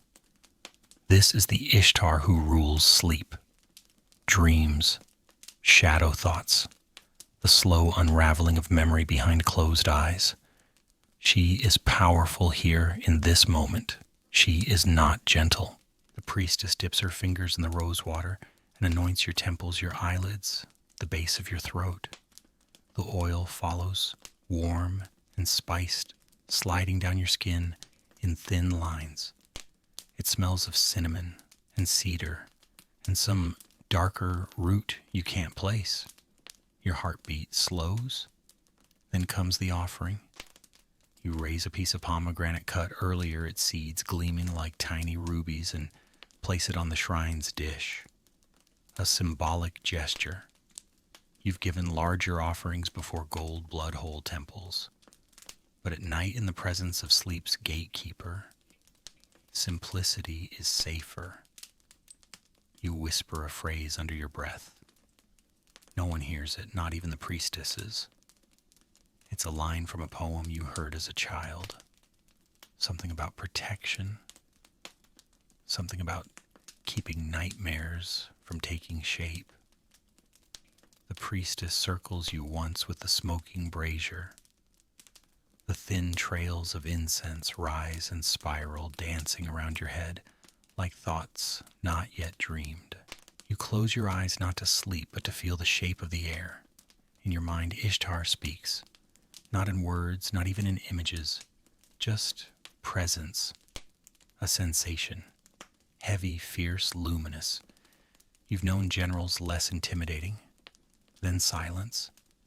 The brazier is extinguished. The priestesses bow and withdraw, one carrying the offerings, the other leaving behind the jar of oil and a folded cloth marked with the goddess's sigil. You're alone again, except you're not. You feel her still, watching, waiting. You pour a few drops of the oil into your palms and rub it gently onto your chest, your hands behind your ears. The scent deepens, warms. It feels like armor, but invisible. You suspect that's the point. You lie back onto the cushions again, this time not reclining, but fully resting. The room dims. Torches lowered to soft orange glows. Your head nestles into linen that smells of ash and rain. Outside, the sounds of the palace settle into a low hum. Occasional footsteps. Distant voices, the scuff of sandals on stone. You breathe in slowly. You don't believe in gods the way some do. You've seen too many temples built with tax money and political timing to mistake marble for miracles. But you do believe in rhythm, in ritual, in the way an empire holds together because people think it must, and in the way sleep finds you faster when the goddess has been properly greeted. Historians still argue whether royal devotion was sincere, theatrical, or merely a tool of statecraft. But lying here bathed in rose oil pomegranate dreams, still lingering on your fingers, you don't feel like an actor. You feel like a child whispering to the dark, hoping the dark is listening. You open your eyes one last time and glance toward the statue. Ishtar stares back unblinking. You nod once and close your eyes again. The ritual is complete. The night grows deeper. And now from prayers to stars, you move toward the edge of sleep, where empires pause and dreams begin. You don't know what time it is now. Time loses its sharpness in the palace at night. It melts into the walls like old candle wax, pooling in corners, stretching in slow drips between rituals. You're not asleep yet, not quite, but you're far from the sharpness of day. That invisible curtain has fallen, the one between being a ruler and being a body in a room. You rise slowly from your shrine cushion, the oil still warm against your skin. A soft breeze trickles in from the open terrace, brushing against your arms. You walk toward it, barefoot, your steps soundless across cool stone. The terrace is your favorite place in the palace. Not because it's the grandest, it isn't. There are no gold panels here, no carved beasts or tribute plaques. Just a waist-high wall, some cushions, and the endless dark of Nineveh at night. You step outside, and the city greets you. Below, a low haze hangs above the rooftops, tinged orange from torches and hearths. You hear it all, the distant bark of a street dog, the rhythmic clack of wheels as a cart rattles over cobbles, and laughter somewhere 2 streets over. Someone is laughing. Maybe drunk, maybe in love, maybe both. You breathe it in, the living breath of a kingdom. A servant has placed a blanket on your favorite bench. You sit, not with the formality of a king, but with the ease of a man whose ankles hurt. You lean back, your joints sigh. You fold your hands over your stomach like an old philosopher who's had a very good dinner. The stars above are clear tonight. The Assyrian sky knows how to perform when it needs to. The constellations glitter quietly scattered across the velvet dome like secrets whispered too far from the scribes. You search for the old stories in their shapes. There's the dragon's tail curling near the moon, the archer mid-release, the 7 flames of the northern road. Your astronomers say the stars move according to divine order. Your generals say they mean nothing at all. But you, sitting alone above your city, believe they simply watch. There's something comforting about that. You let your eyes wander down toward the palace gardens below. Neatly tended, of course, vines trained along trellises, fig trees trimmed just short of rebellious. Somewhere in the dark, a fountain splashes lazily, its rhythm slow and private. You remember walking there once with your youngest son who was too busy chasing a frog to care about anything you said. He fell in the pond. You laughed until your throat hurt. That boy is grown now, learning to rule, learning to pretend he isn't afraid of you. You hope he's asleep. You tilt your head back and close your eyes just for a moment. You imagine what this city would look like if all the torches went out, if Nineveh stood under pure starlight, unmarked by human hand. You imagine silence, wide and clean. It's not a fearful thought, just a quiet one. You hear footsteps behind you, soft measured. A eunuch, not the chatty one. He brings a clay cup of chilled barley water, leaves it by your elbow, and vanishes again into the dark like a thought you don't have time to finish. You take the cup and drink. It's plain but clean, earthy. You like it more than wine, truthfully. But no one wants to see the king sipping barley water at court functions. So you pretend. The breeze shifts. From here you can smell the outer districts, the tang of iron from the smithies, the yeast of rising bread, the vague musk of cattle pens. It's a recipe no one writes down, but you'd know your city blindfolded by scent alone. Historians still argue you muse whether kings like me truly knew the cities they ruled. You think it's a fair question. You've stood on rooftops, yes. You've walked markets in disguise once or twice. But can you name every street, every family? Of course not. No one can hold a whole city in their mind. But tonight, under this sky, you feel closer than usual. You rest your elbow on the stone ledge. The carved surface is cool, worn smooth by years of kings, doing exactly this, staring at the stars, trying to decide what tomorrow demands.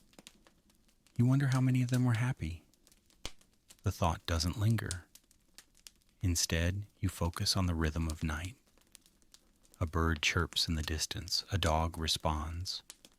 A bell rings softly, marking something shift, change, gate, close, or perhaps just tradition. Far beyond the city where your eye cannot reach is the river. The Tigris sliding cold and slow through the heart of empire. You've seen it angry, swollen with flood. You've seen it dry and cracked. But tonight it flows like breath, like blood. You imagine its voice steady, gravelly, older than any crown. You listen to it even if you can't hear it. And in this stillness, something stirs inside you. Not grief, not ambition, just quiet. You sit in that quiet for a long time. Longer than the servants expect, longer than the city knows. Eventually your knees remind you that sitting on stone isn't kind. You push yourself up, bones creaking gently. The sky remains unchanged. The stars offer no advice. That's fine. You didn't ask. You turn back toward the palace interior. It's almost time for the scribes. Almost time to check the archives. Almost time to remember that even bedtime must be documented. The halls feel cooler now, the stone beneath your feet slightly damp with dew the air hasn't bothered to shake off. The torches burn low, casting long shadows that quiver as you move. Servants whisper less. Doors open more slowly. The palace is entering its final form. For the night, the version where everything happens in silence and even the echoes tiptoe. You pass through a narrow archway, flanked by two carved figures, winged genies with pine cones in their hands meant to guard against curses. You nod absently at them, though you've always wondered if they actually do anything, or just stand there judging you. This wing of the palace houses the scribal archives. Not the public records, not the ones everyone sees. Those are stored in tall towers, maintained by armies of apprentice scribes copying the same grain reports over and over like a punishment. No, these rooms are different. These are the private archives, the ones where things are written not for posterity but for power, where memory is made into weaponry. A young scribe is waiting for you just outside the chamber, his hands stained with fresh clay, his robe wrinkled in all the ways that scream. I didn't sleep last night. He bows low and opens the door without a word. You step inside. The air smells like dust, oil, and ink, a different kind of sacred. The room is long, narrow, and impossibly full. Shelves climb to the ceiling, loaded with clay tablets of every size and shade, some flat and square, others long and rolled, some covered in script so small it looks like insect trails. Light from a single hanging lamp paints everything in honey tones. The chief archivist stands beside a central table where 5 tablets have been laid out for your review. He nods once with all the stiffness of a man who hasn't bent his knees properly in 2 decades. These are today's editions, Majesty. You move toward them slowly, feeling your back, complain a little. Too many years of conquest. Not enough pillows. Tablet 1, a letter from your provincial governor in Harran. He reports unrest, grain shortages, and an unusually high number of goats behaving strangely. You frown. Goats are never a good sign. Tablet 2, a spy's report from Babylon. Apparently a new temple oracle is drawing crowds, preaching about dream stars and the fall of empires. That always goes well. Tablet 3, a list of repairs needed for the southern irrigation canals. Boring but important. Without water cities. Forget how to be loyal. Tablet 4 is more intriguing. It's a transcription of a captured general's confession. He speaks of betrayal, poison, secret tunnels, and a woman with a voice like thunder. You set that one aside. Could be a play. Could be a problem. Tablet 5 is blank. You raise an eyebrow. The archivist clears his throat. That one arrived sealed, but without inscription. We believe it was meant for your Majesty to decide what should be recorded. Ah, a gift. Or a trap. Or both. You lift it. It's heavier than it looks. You set it down again and stare at it for a moment. The unmarked clay. The potential in it. You imagine carving into it. Tonight the king played a game, listened to a harp, remembered silence, or perhaps no war, no blood, no decree, only wine and stars. But you don't write anything. Not tonight. Let some stories stay unwritten. For now, you glance around the room. On every shelf, pieces of your life sit in rows. Official edicts, private musings, ration tallies, poems you pretended not to care about, love letters written for you by scribes with better handwriting, accounts of dreams you forgot, predictions that never came true. Historians still argue, you murmur whether these records reflect truth or merely desire. You think it's neither. They reflect attention. What the king noticed, what the scribes dared preserve. You step over to a particular shelf near the back of the chamber.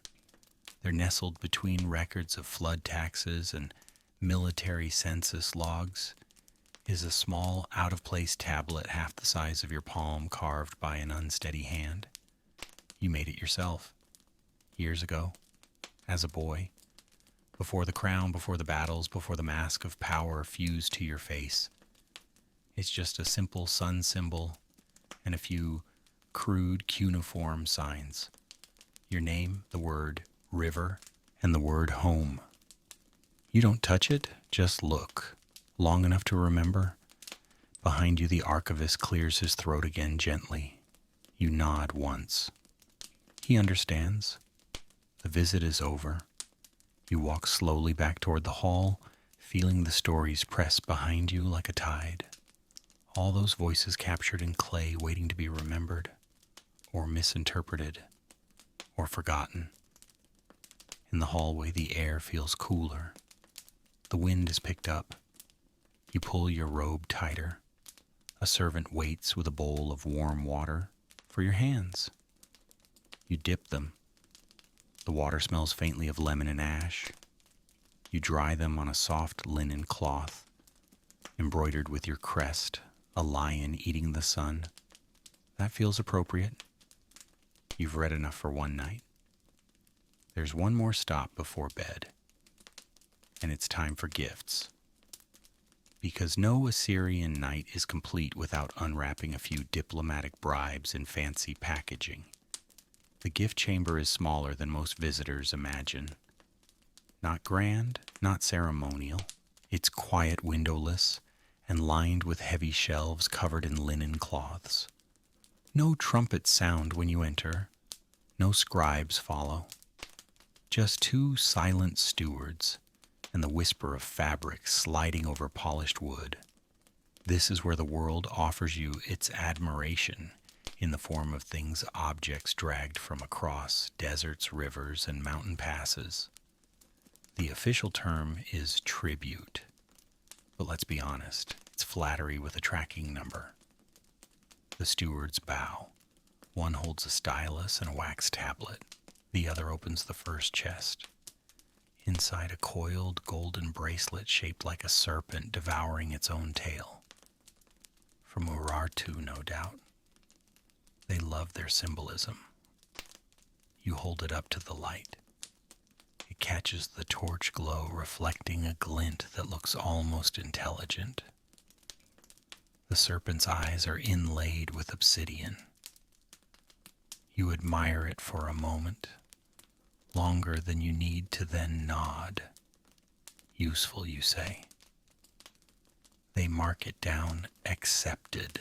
Next box, a pair of ivory combs from Kush, intricately carved with scenes of elephants' palm trees, and what appears to be a courtier falling off a stool.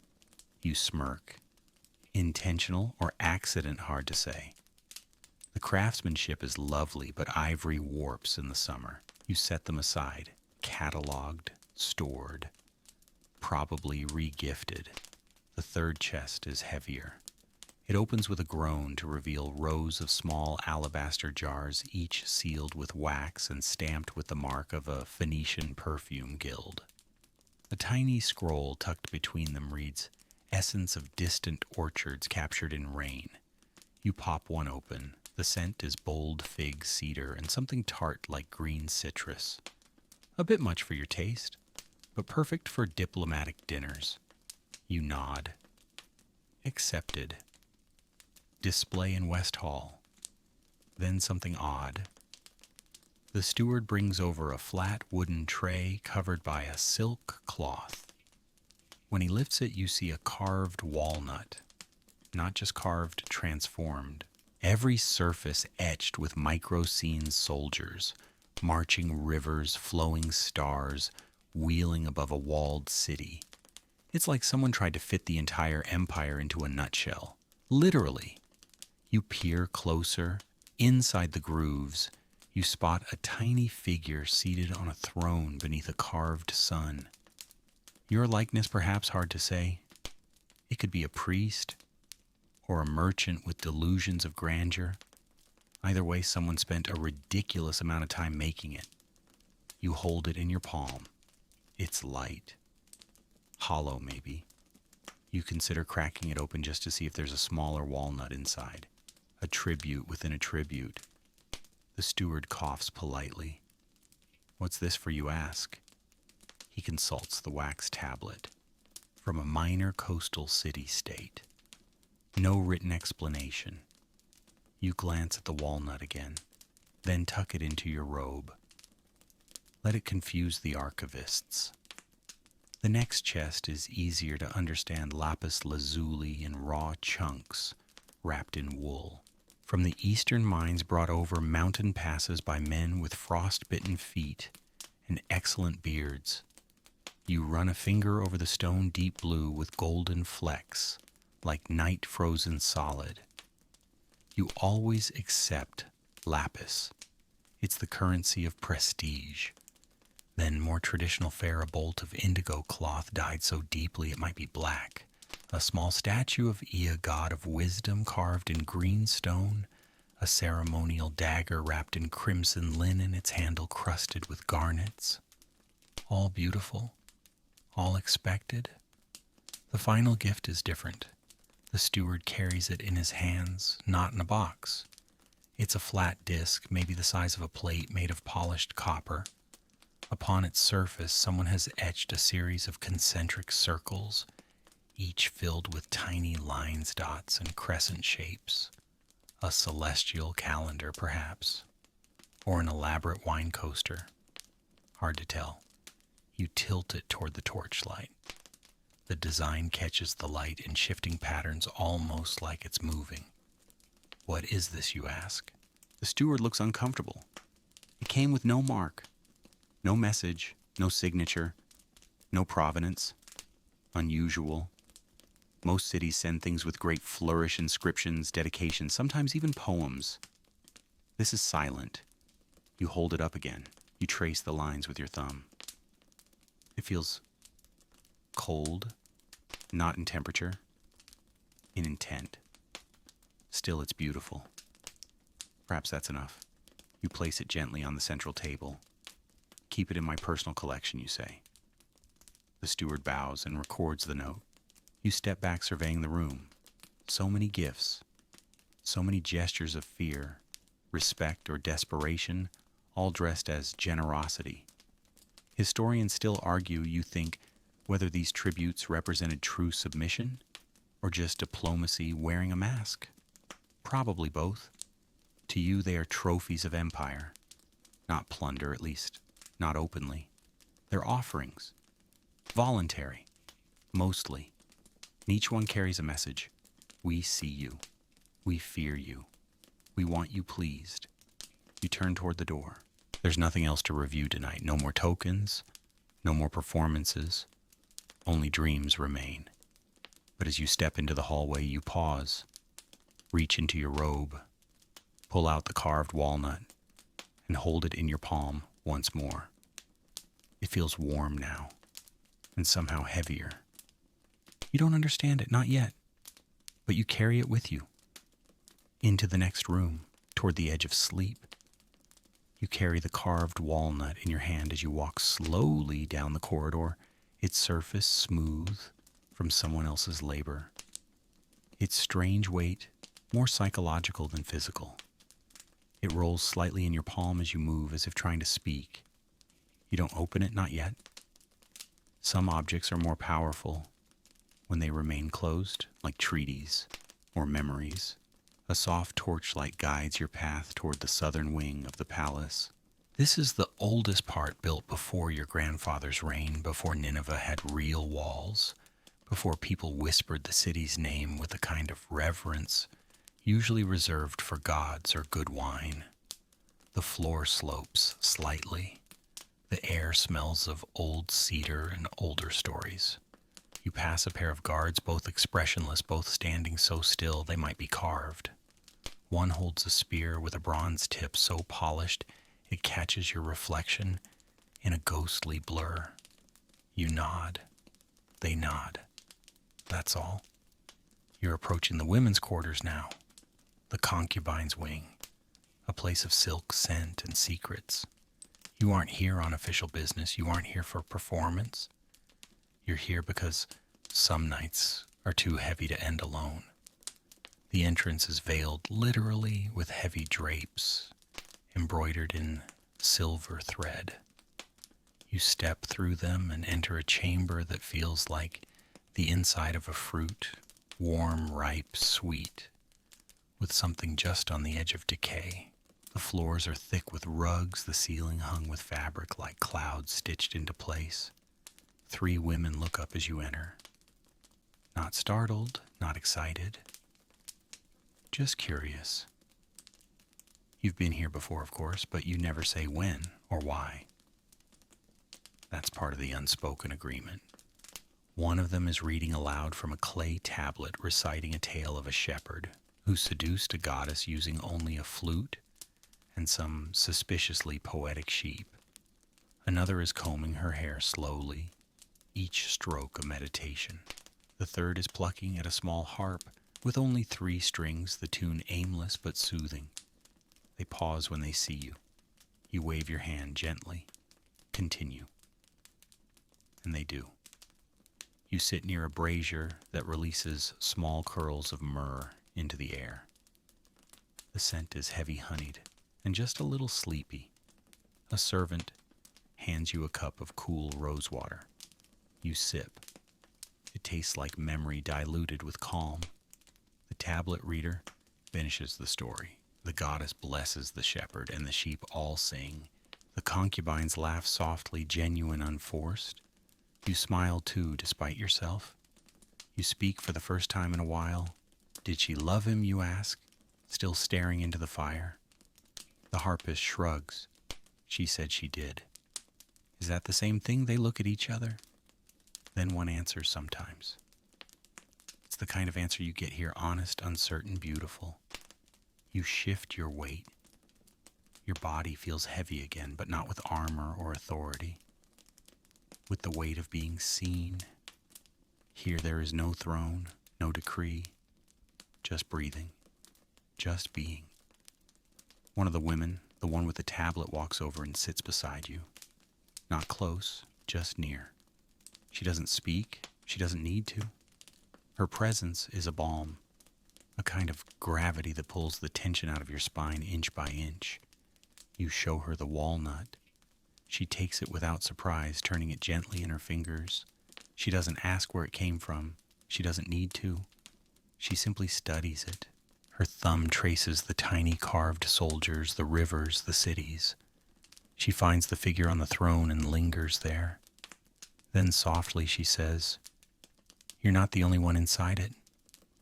You blink. "What do you mean?" She turns it over. The man on the throne isn't alone. There's someone behind him. See tiny, hidden in the curve of the sun. You lean in. She's right. There's another figure there, barely visible, tucked into the folds of the design. Smaller, anonymous, but definitely present. You never saw that before. You take the walnut back and stare at it, the carvings, suddenly alive with new possibility. Perhaps the artist knew what they were doing. Perhaps it wasn't just an offering, it was a message or a warning. Historians still argue, you think with a smirk, whether kings ever understood the gifts they received. You certainly don't. Not always, not tonight. The harpist begins a different tune, slower, more tender, like the breath you take just before sleep. The other woman sets the tablet down, wraps herself in a shawl, and leans against a cushion. They are winding down.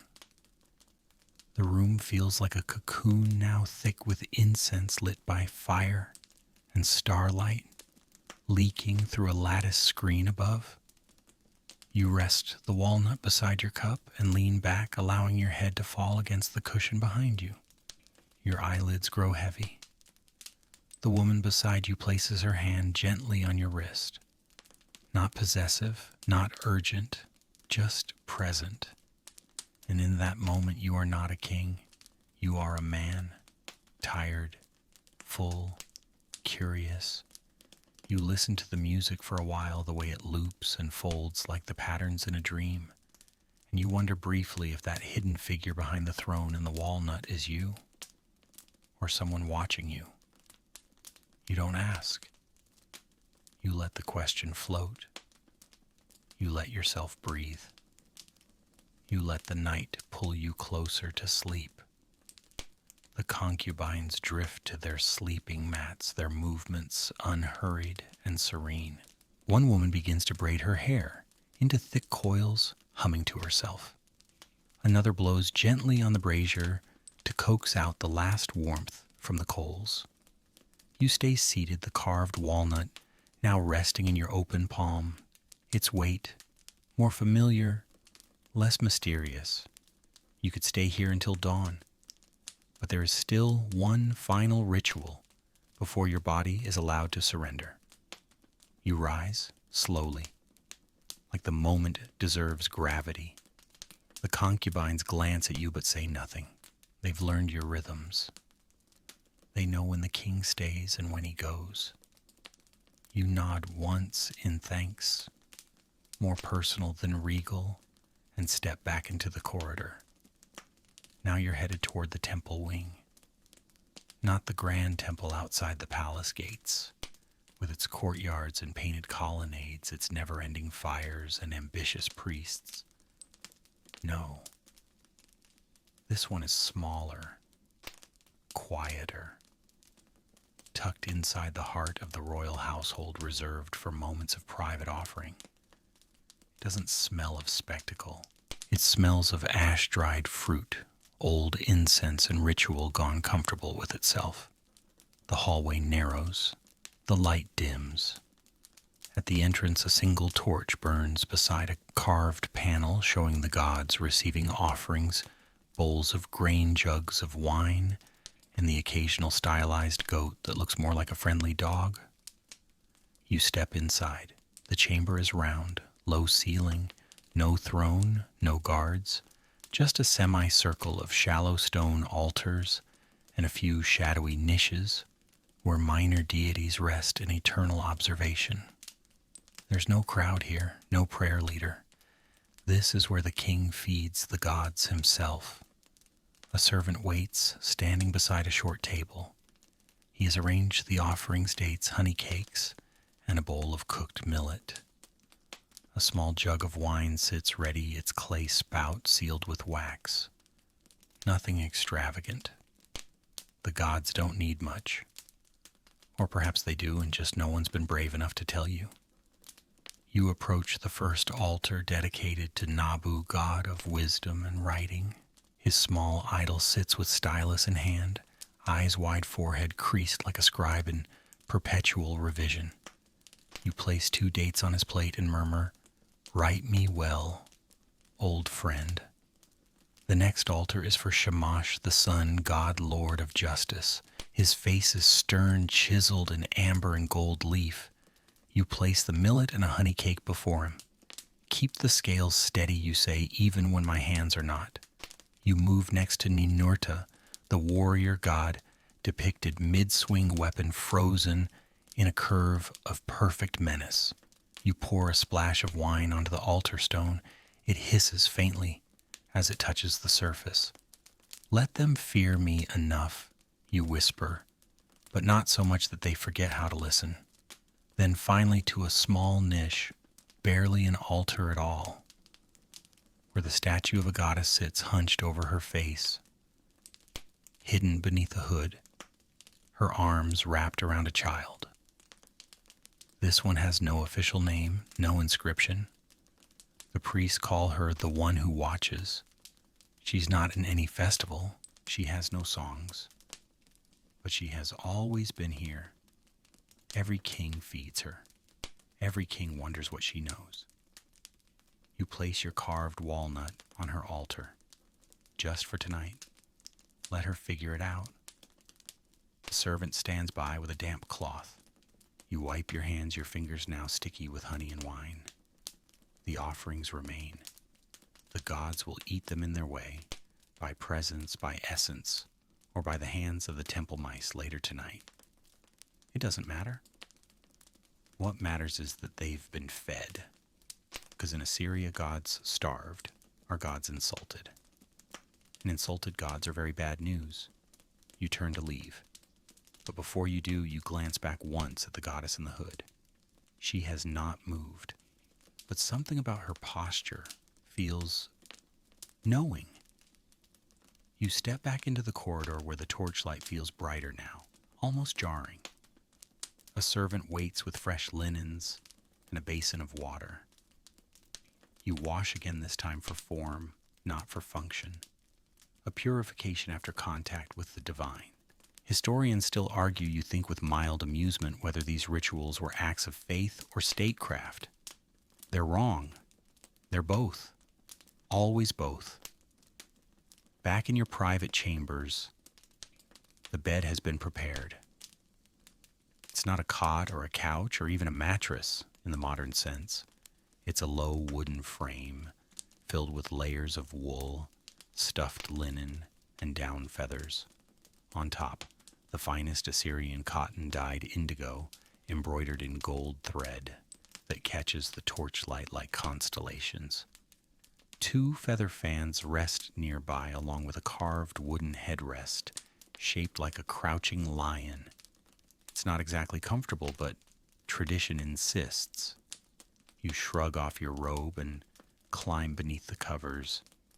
The air beneath the linens is cool at first, then quickly warms around you like a returning memory. You exhale.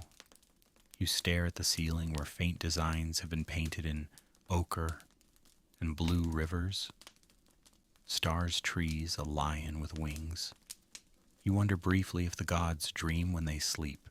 You wonder if the concubines are still humming. You wonder if the walnut will still be there come morning. But mostly you don't think at all. You just breathe and wait, because sleep is coming. And it always does. But not before the stars remind you just once more that even kings are small. Sleep does not arrive on command, not even for a king. It must be courted gently, patiently, like a skittish animal in the reeds. And tonight, it hovers just out of reach, teasing you with half-formed dreams and the weightless sensation of being almost, but not quite asleep. A breeze lifts the edge of the curtain near your bed. It smells of damp stone, faraway fig trees, and the softest hint of ash, the kind that only appears after every torch but one has gone out. You lie on your side, staring into the soft dark of your chamber, tracing invisible lines across the wall with your eyes. Then, as expected, you hear it. A whisper at the door, a shuffle, a pause. Then it opens. Your general enters, not in full armor, not with fanfare, just in a plain robe belt, slightly crooked eyes, tired but sharp. He bows not low, but enough. You don't tell him to rise. He already has. He approaches the bed, then stands at a respectful distance waiting. You sigh and sit up. No rest for the ruler. He kneels beside the bed frame and opens a narrow satchel. Inside 3 clay tablets, each marked with the seal of your outer provinces. He lays them out on the bench beside your bed, careful not to spill the wax that seals them shut. The 4th item he produces is not a tablet, but a letter. Not clay, but parchment, rare, expensive, and dangerously easy to burn. He hands it to you without comment. You unroll it slowly. The ink is dark, fresh. You read it in silence. The letter is from a military outpost near the Zagros Mountains. The tone is clipped, urgent. A tribal confederation has refused the last shipment of wheat. They claim the gods told them not to feed you, which is rude but creative. Your outpost commander is asking, "What do we do?" You raise an eyebrow. "Is this real?" Your general shrugs. The wheat is real. The refusal might be religious or strategic or boredom, you think. You could burn the village or 3 villages. That's how your grandfather handled these things. Swift, decisive. Fire makes fast teachers. Or you could send gifts. Fabric, spices, a priest who knows how to fake divine approval. That's how your father handled it. Negotiation hidden in incense. Or you could ignore them. Let the wheat rot. Let the rebels stew in their own uncertainty. That's how you've learned to rule. Sometimes the best answer is none. Silence can be a weapon. You hand the letter back. "Wait," you say. 3 nights, then send barley, not wheat. The general nods. He understands. Barley is lesser. It's food, but it's not wheat. It sends a message without saying a word. He begins to rise. You stop him. Anything else? He hesitates, then lowers his voice. There's been movement in Babylon. Of course there has. Priests or soldiers, you ask. Neither, or both. A woman, you rub your temples. Always a woman. This one apparently is stirring crowds. Speaking in metaphors, claiming visions. She hasn't named herself a prophet yet. But people are listening. Too many. And her words keep circling the same themes: collapse, change, renewal. She hasn't cursed your name, but she hasn't blessed it either. Which is worse. You sigh again, deeper this time. Sleep moves further away. Watch her, you say? Your general inclines his head. How closely you hesitate. Then close enough to understand her dreams. Far enough she doesn't feel it. He nods. This is why he's your general. He knows how to disappear when necessary. He gathers the tablets, places the letter back in the satchel, bows again deeper this time, and retreats into the hallway, his sandals making almost no sound against the stone. You lie back down, but now your mind is awake. You stare at the ceiling again, at the painted constellations, the lion, the tree, the sun. They stare back. You think of the woman in Babylon. You think of the barley. You think of the carved walnut, still resting on the altar in the temple, its secrets safely curled in wood. You think of how empires fall, not through war, but through the slow erosion of belief. The moment when people stop telling your stories at dinner. The moment your name becomes a whisper instead of a thunderclap. Historians still argue. You remind yourself, whether the fall begins at the borders or in the throne room.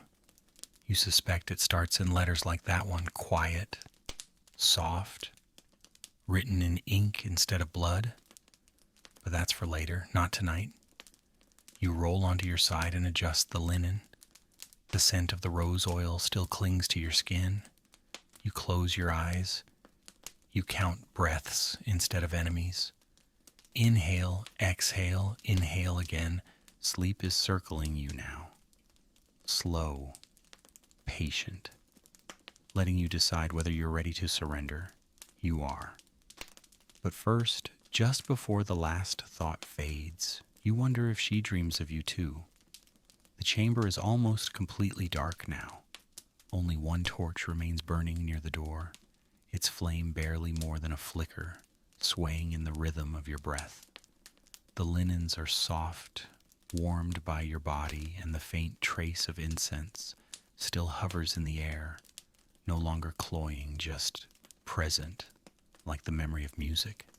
This is the hour when even the palace mice quiet down, the hour when gods stop listening and dreams start whispering. You lie on your back, eyes closed, not yet asleep, but not quite awake. Somewhere in the distance, a fountain still drips, slow, uneven, like it's forgotten its own tempo. Outside, the city has gone silent. Nineveh holds its breath. But you're still thinking. It happens every night. No matter how long the day was, no matter how many rituals or poems or games, sleep never arrives before your mind finishes its nightly review. Not the official one. The scribes handle that. This is the quiet tally, the inventory of moments.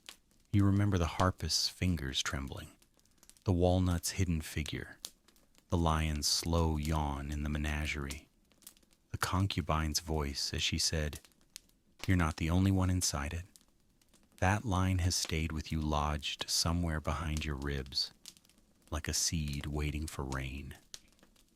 You reach for the carved walnut again, now resting beside your pillow on a silk-wrapped dish.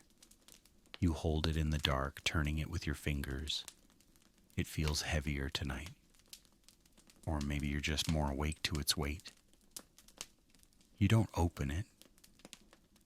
You still don't know if it can be opened. Instead, you set it gently on the floor beside the bed, just within reach but out of your immediate sight. You adjust your head on the wooden headrest carved with lion heads, each one frozen mid-snarl, a detail chosen by your father, who believed strength should be the last thing you see before sleep. You disagree, but the weight of tradition is heavier than wood. Your breath slows. The linens rustle faintly as you shift your leg. A soft knock breaks the silence. You don't open your eyes. The door creaks. Footsteps. Familiar. A final servant enters your personal night watch. He carries nothing but a small ceramic jar and a feather fan. His feet are wrapped in cloth to silence his steps. He moves like time does, when it's being kind, quiet, slow, inevitable. He kneels beside the bed and opens the jar. Inside, crushed herbs, poppy resin, and something sharp and sweet, perhaps fig sap or clove. He places the mixture in a small dish at the foot of the bed and lights a wick soaked in oil. The scent fills the room almost instantly. It's your sleep blend, not strong enough to knock you unconscious, but subtle enough to coax the mind into letting go.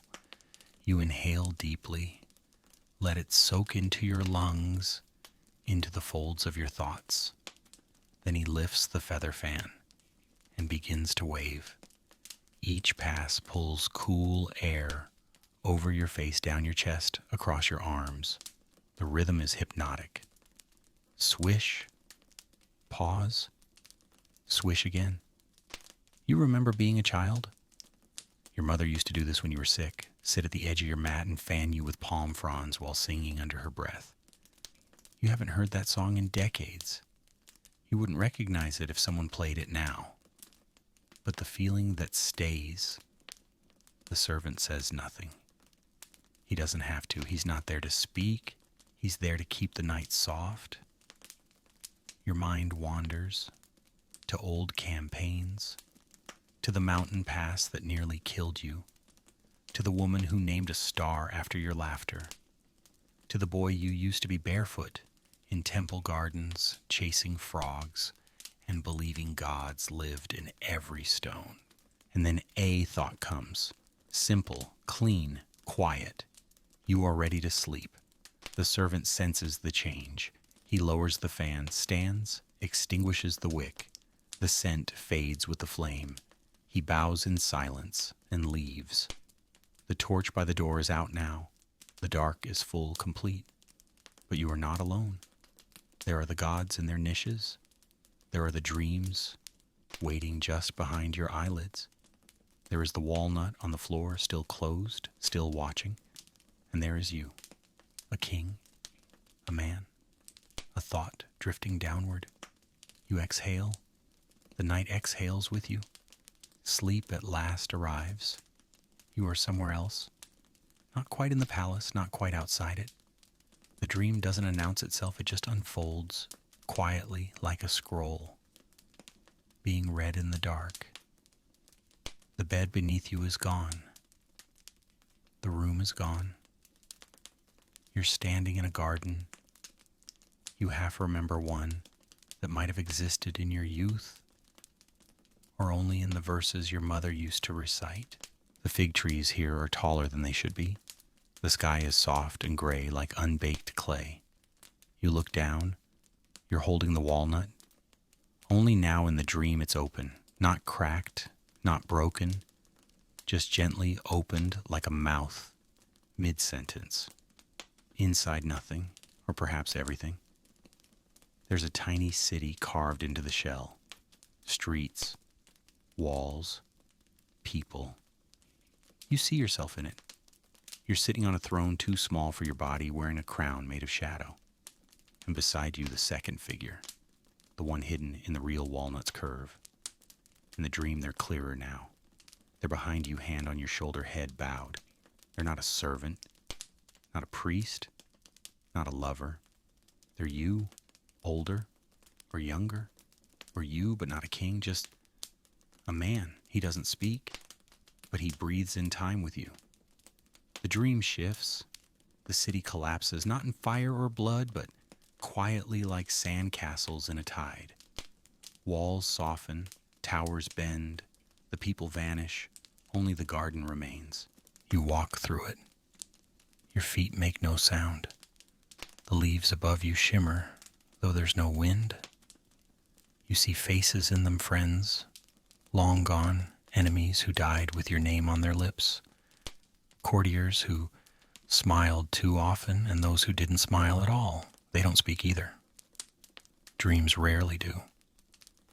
You come to a pool at the center of the garden. Its surface is still black, mirror-like. You look down and see nothing. Not your face. Not the stars. Just the dark. You kneel beside it, touch the surface. It ripples. And suddenly the scene changes again. Now you're back in the palace. But it's not quite right. The walls are too tall. The torches burn blue. The carvings have changed. The lions are asleep. The gods have turned their backs. You walk the halls alone, barefoot, robe dragging like a shroud. No one follows. No one guards. You pass the menagerie. The cages are open. The animals are gone. You pass the library. The tablets are blank. You pass the shrine. Ishtar is missing. Only the hooded goddess remains. And at her feet, the walnut, closed again. You pick it up, hold it tight, and this time when you open it, there's only light. No city, no throne, just soft, pale light. And then you wake, you're back in your bed. The room is quiet, the torchlight is gone. Only the early gray of dawn creeps through the lattice windows, coloring the air with the faintest silver. You lie still, eyes open, breath slow. The walnut is on the floor exactly where you left it, still closed. You don't reach for it, not yet. You let the silence linger. Let the dream finish its echo. This is how mornings begin in Nineveh. Not with drums, not with decrees, but with stillness, with the last warmth of sleep slipping away. You sit up slowly, carefully, as if your body has become a relic. You rub your hands over your face. You breathe deep. The scent of rose oil still clings to your skin. Somewhere beyond the walls, a rooster calls. The day is waiting. But it hasn't found you yet, not fully. And for now, that's enough. You lie back one final time. Pull the covers over your chest. Let your eyes drift shut. And for just a few minutes more, you rest, letting the weight of the walnut, the empire, and the night dissolve into something softer, something like peace. Now, stay just like this. You've walked through halls of stone and shadow, bathed in cedar and light. You've played games of chance and silence. You've fed the gods and you've fed your thoughts. You've heard music, felt warm fingers trace old patterns across your skin. And now in the hush of morning you are heavier, but only in the way that makes the body feel safe. The empire will wait. The world can wait. For this moment, everything is as it should be. Let your thoughts drift back slowly over the things you've touched tonight. The lion's breath, the harp's gentle stammer, the carved walnut you never opened, at least not here, not now. These are yours to keep, tucked into the folds of your mind like soft tablets unbaked. Let them stay unspoken. As your breathing deepens, feel the rhythm return. Inhale, slow. Exhale, slower. Let your arms go limp. Let your legs go heavy. Sink. The torches have dimmed. The scribes have stopped writing. The palace is no longer a place, it is a cradle, and you are not a king or a name or a title etched into clay. You are breath and warmth and rest. Let go of everything else. Let it fade like a tablet in the rain. You're safe here. You're whole. You're home. Sleep now. And let the garden grow again behind your eyes as the stars begin to drift across the sky one last time.